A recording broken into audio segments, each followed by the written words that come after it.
The Wall Street Journal published this a month ago. Tariff war risks sinking world into new Great Depression, International Chamber of Commerce warns.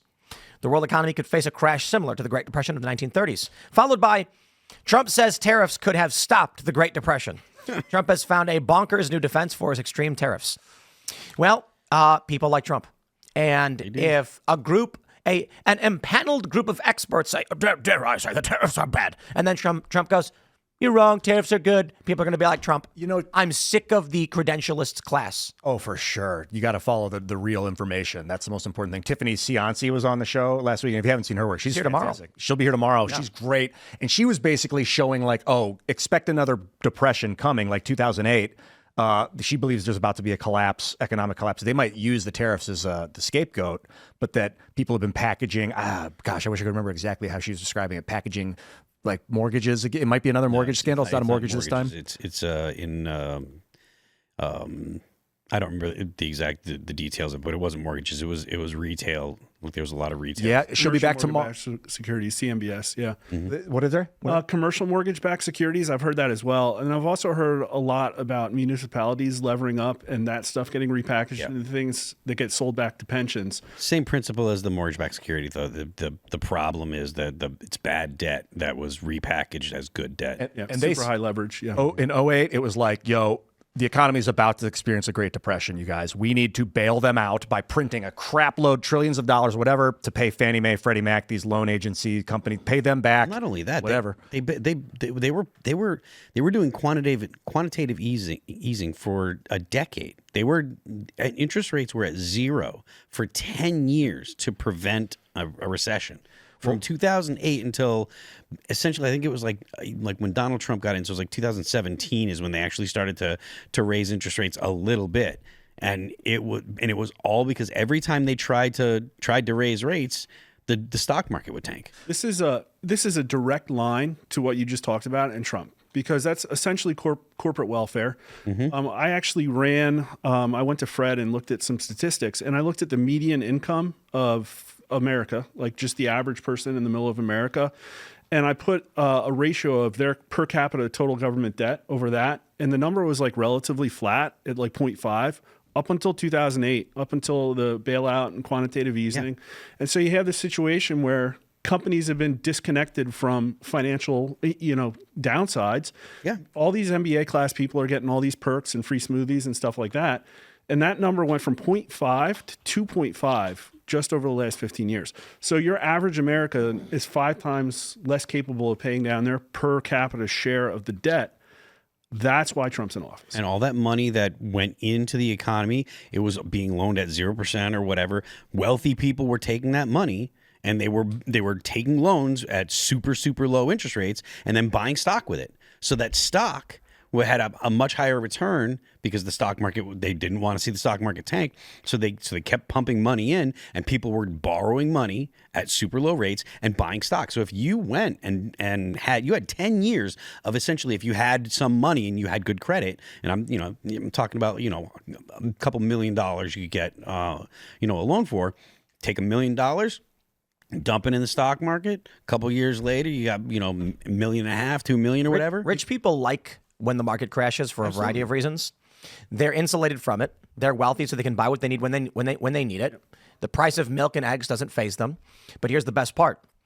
If you take out a $100,000 loan to buy a house, let's say it's 20 years ago, and you make $100,000 a year. Let's say you saved up 100% of your money. Let's just say let's say you worked for 1 year and you saved $100,000. But you financed the house. You say, I want a $100,000 loan. You put the $100,000 you saved actually into the stock market, where its value goes up with inflation as the market, depending on how the market operates. You can short, so they're insulated from this, but inflation in general or a market crash can be manipulated so that the money they have through shorts or through just general stock and inflation goes up. The value of the house stays at $100,000, or the debt, I'm sorry. And as the dollar inflates, the amount of money the average person has to get paid goes up. That means the amount of labor you owe to pay back the debt in the house goes down over time. The U.S. does this with bonds. That's what quantitative easing basically does. Hey, take a loan from us, the U.S. government says, $1 billion. $1 billion can buy you 100, widget factories. Then they quantitative ease, inflate the currency, and now that $1 billion can only buy 50 widget factories. So the loan was bad, but the U.S. still has them under their financing, right? So I'm butchering this, but the general idea is, if you are wealthy, when inflation occurs, the debt you have is the number looks the same to the average person, but to the wealthy person, they're not calculating dollars; they're calculating buying power. That's how it plays out. Mm-hmm. So for the working class person, that house now is, and here's the best part too, that $100,000 you owe, the buying power is diminished. So that means if everything becomes more expensive, you can make that money, you can make more money than that easier because everybody else is, but now the value of the house has gone up to 300. And the working class person, they're looking at dollars like dollars. They can't buy that house because it went from 100 to 300. There was a story I was reading on Reddit where a guy said he was saving up to buy something, a tablet or a computer. And then after he finally got 2/3 of the way to the savings and he was like, one more month, the price jumped on Amazon. And he was like, I can't get it. I can't buy it. It's nuts. That's what it's like for the working class when these things happen. But the rich, they don't care. The rich, the only time the rich suffer, well, I don't know about the only time, but the big thing that'll cause the rich to suffer in that scenario you're talking about is if they're borrowing and they're investing on margin, which is what you're talking about, Phil, where you take a loan out and then you invest with that loan, assuming that it's going to return. If that stock market crashes while your loan is in that, you lose it and then you owe money back to the bank you can't afford to pay back, and they start taking your stuff. And that's what happened in 1929. People were defaulting on their they were investing on margin though. On their margins, yeah, they were taking out loans to invest, and then when the market. So what happened in 2008? They're like, crap. We need to make sure that market does not collapse because everyone on margin right now will go under. So they just print a bunch of money, which they couldn't do in 29. They didn't really I've heard that the Great Depression was that the Federal Reservists used that as an excuse to take, you need us so that we make sure your stock market will never crash again. You can't allow just the government and real money because it's too risky. That was their. You know what Trump's doing with this? I think all the stories are BS. I think the Democrats are getting whipped into a frenzy by saying Trump's policies are dumb. I think that the Republicans saying no, tariffs this, tariffs that, are missing the big picture. Trump, with this global tariff move, is intending to stab the liberal economic order in the heart. One of the principal components of the liberal economic order was create a network of international trade agreements that make it very difficult to engage in international conflict. And for whatever reason you want to subscribe to or prescribe, Donald Trump doing this is basically saying we will cut all of those ties if we must. Now, maybe it's for the betterment of this country, whatever it is, but this is a nuclear bomb on what we would refer to as the liberal economic order, the deep state, or whatever. It is exactly. Obama was going to sign this thing called the Trans-Pacific Partnership, which you guys may have heard of, and there's this thing in it. What's that? The TPP, 2012-ish. Mm-hmm. There's a thing in it called the Investor-State Dispute Settlement Clause. So if you had an investor and a country, the country being the state, it would give the power of the corporation to sue the country if their people were discriminating against their product. And it was in order to give Malaysian oil companies the power to sue the United States government if we wouldn't buy their oil or something. And then we, as a taxpayer, would have to pay this Malaysian oil company. Obama was signing that. And Trump is eviscerating that monster, for better or worse. Like you said, Tim, it could have horrific, geopolitical instability, but it's like they say you're going to feel short-term pain and. Well, I'll put it this way. If the liberal economic order was a bunch of well-reasoned Captain Picards, I'd have no problem with it. But it's not. It's a bunch of crackpot DEI communists. And robber barons. So it's not an issue of the method of trying to build a sustainable global network of trade that diminishes conflict. On paper, that seems nice. But then you realize a bunch of DEI race communists are trying to utilize this system. Maybe it's because the control it got out of control or whatever. But I'm not so interested in living under the boot of a bunch of psychotic communists. Yep. I think this is he's signaling it's about jobs. I think that's smart. I think there's going to be short-term economic pain, and he knows that, and he's probably trying to get through it as fast as possible.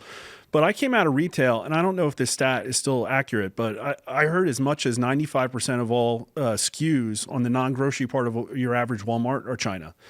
And we know what Amazon is doing with China. Essentially, people list a new product, and it's been accused that very rapidly they'll offshore, they'll create their own version, they'll undercut them. And so I think there's this aspect of wealth and power concentration And to make it even more perverse, like bringing it back to Bernanke, I worked in VC, and you'd see these massive venture capital overvaluations because assets were trying to seek a return. So it got very risky. And I saw all these companies that had no value getting bid up into like multi-unicorn status. And that's not just rich people's investment money like coming out of their pockets. A lot of it's like pension funds and stuff like that. Yeah.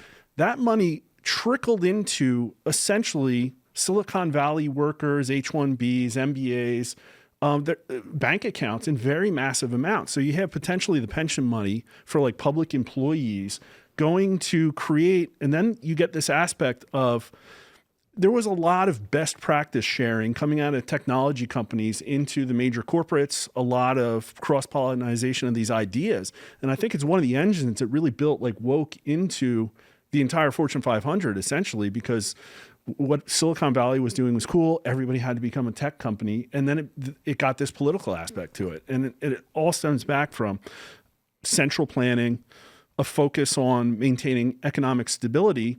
Meanwhile, the middle class gets gutted and all their jobs get stolen. Thanks for checking out this clip from Timcast IRL. Make sure to watch the show live Monday through Friday at 8 p.m. Subscribe to this channel, and we will see you all there.